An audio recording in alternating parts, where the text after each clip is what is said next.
Assalamu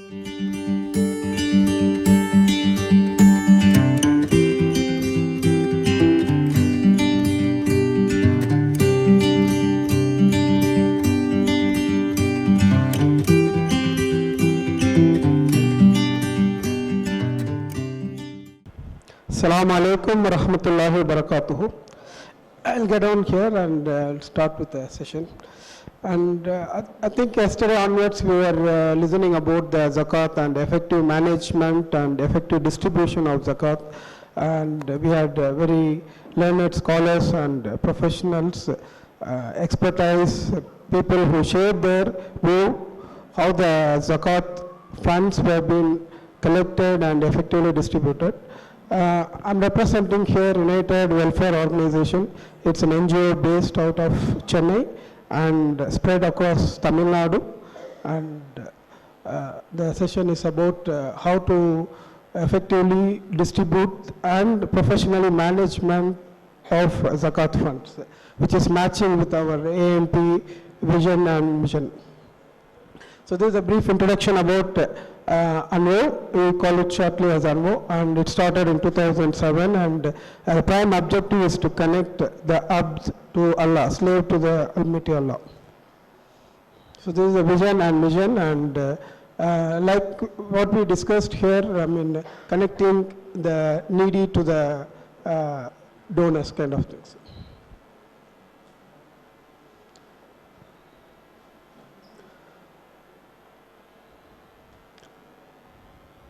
So action speaks, then words actually. So whatever the UNWO has achieved in their travel since 2007, almost 14 years. Go back to the previous. Shafiq, go back to the previous screen.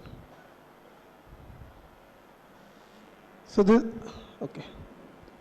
Yeah, these are the results which been delivered and achieved. Like 30,000 students have been benefited in the scholarship drive, which is almost amounts to 7,000 crores, 7 crores of Indian rupees. So the primary objective of when we say, like we were discussing about guidance and other things, but this is the amount which have received from the government to the student. And 916 job placement through the United Training and Placement Services, which is a specialized training and placement services engaged by UNWO team, and around 150,000 Maktab Madrasa students where they get the Diniyat learnings and Deen related knowledge. Around 46,000 women students are benefiting from their Nizwan Madrasa. This is the teamwork across Tamil Nadu. So today's special message we want to convey here is about the UNWO Census app. Through the UNWO Census app, this is the results being achieved. Like they connected around 350 masjids. We completed the census, and 63 Taluka Guidance Center. Taluka Guidance Center is each district will have average of 6 to 10 taluks. So that's Taluk guidance. In the upcoming slides, we'll go in detail. And the benefits of taking the census enumerations, around 6,472 welfare schemes, government schemes have been implemented for those needy people, and 4,900 patients got benefited after identifying their needs.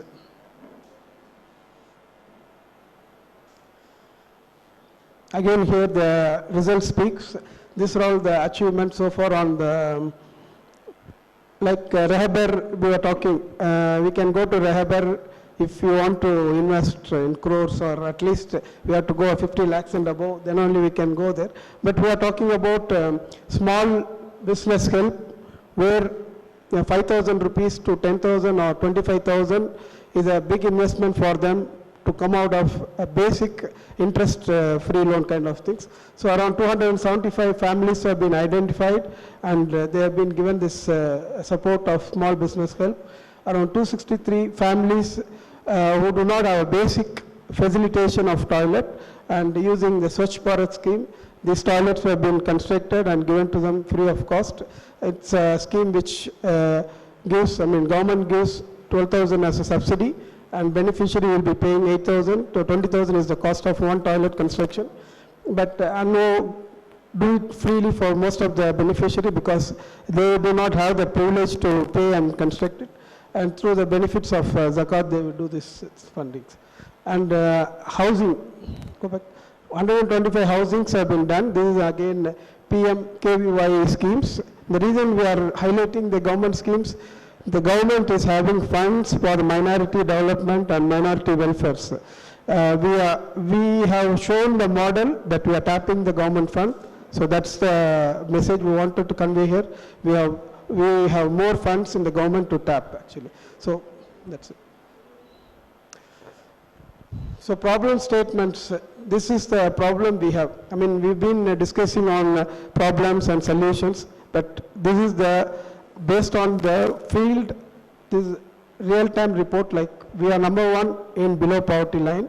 This is a fact, we have to agree to that. Indians are #1 in below poverty line in India.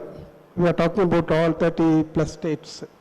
And we are #2, our community people are #2 in prisons across India. So this is not a surprise, this is a fact. And we are #3 in beggars across India, wherever, I mean, if you take, I mean, this is based on the real reports. So this is the problem we are facing and what solution we wanted to go. The thousands of crores have been spent on zakat, and we have still a big question mark in front of us, whether our community has witnessed any measurable change. Are we able to still face we are able to measure any changes? We are still #1 in all the 1, 2, 3 we saw, right? We are still maintaining that in spite of 70 years we are pumping our zakat funds. So to empower the community through effective zakat distribution is our motto, and UNWO has developed a technology tool, an app where we can identify the family essential needs through the census enumeration. So we'll go brief on that. Next. So this is an app. It was almost developed 2 years back, and they have been connected. Right now what we saw here is we are at the layer 3 or 4, AMP. But UNWO works at layer 1, where we connect directly to the ground and connected to the root level through the masjid committees. So through the app, they do this enumerations whereby they approach the families and get the details. We'll go to the next one. So the process is now I need some more time actually. Process is enumeration, and then they will approach the masjid committee and they will do the registration, and the family needs are identified. Next. So we do the needs classification. We are talking about here zakat distribution, but we do a further analysis because the UNWO team works on TQM concept, total quality management. The general manager, Brother Muhammad Farooq, is supposed to be part of this session, and he was not able to make it. So his thought process and the team is being driven by more intellectual teams. So that's the reason we are seeing a different view of zakat distributions.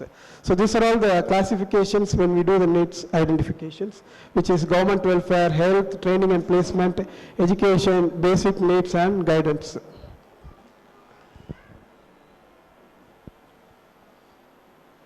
So the classifications, again, we do this basic classification of 3 verticals: critical and self-sufficient and well-off. Critical is something who needs this money at the moment. He cannot wait for next Ramadan. So how we do this classification, we will discuss in the next slide. So the approach is to go all across Tamil Nadu, and these are all the taluks, like around 63 taluk has been identified. These are all the taluks where 50% of Muslim communities are residing. This information is based on 2011 census. Based on the 2011 census, it has been identified around 60 taluks holds 50% of Muslim communities. So the phase 1, they have taken that. No, go back to the previous. So this is the needs categories where how the needs are subsidized. Like government schemes, we have multiple details, and economical needs and guidance. How do we classify? We each has separate action item and separate team to work on that.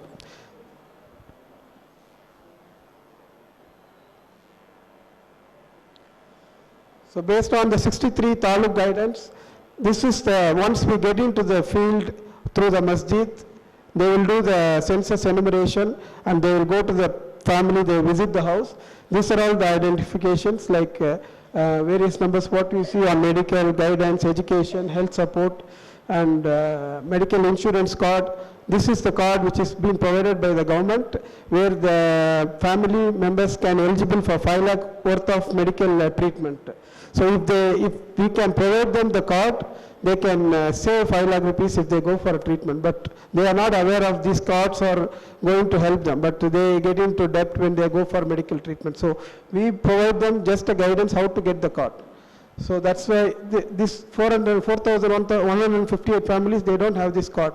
So likewise, we have various identification, and this will be worked on accordingly. We need to identify the needs, and then the needs will be addressed. The time is over, but I want additional time. Yeah. Yeah, this is the filtration of data. After we capture the data, we have this kind of details. We have the data in this format actually.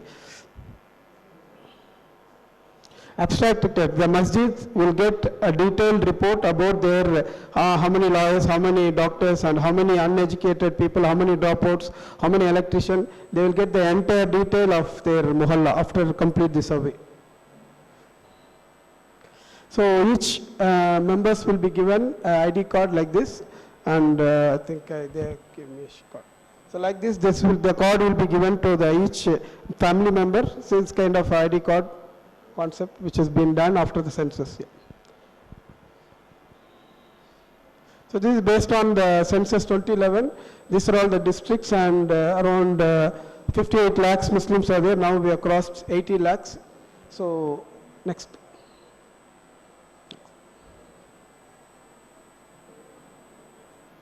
So this is what I was talking. So phase 1, we have connected to 60 talukas through Taluka Guidance Center, and we are targeting to reach 60% of the population. This is the Muslim populations. So phase 2 is 30% and 20%. So we need more field team to do this. UNWO is a guidance and mentoring team, and it's established throughout the state, but still a long process required actually. Yeah, next. So to do this, basically the imam and the management should have a handshaking. This is the basic. Without this, we cannot get into a masjid to do this task.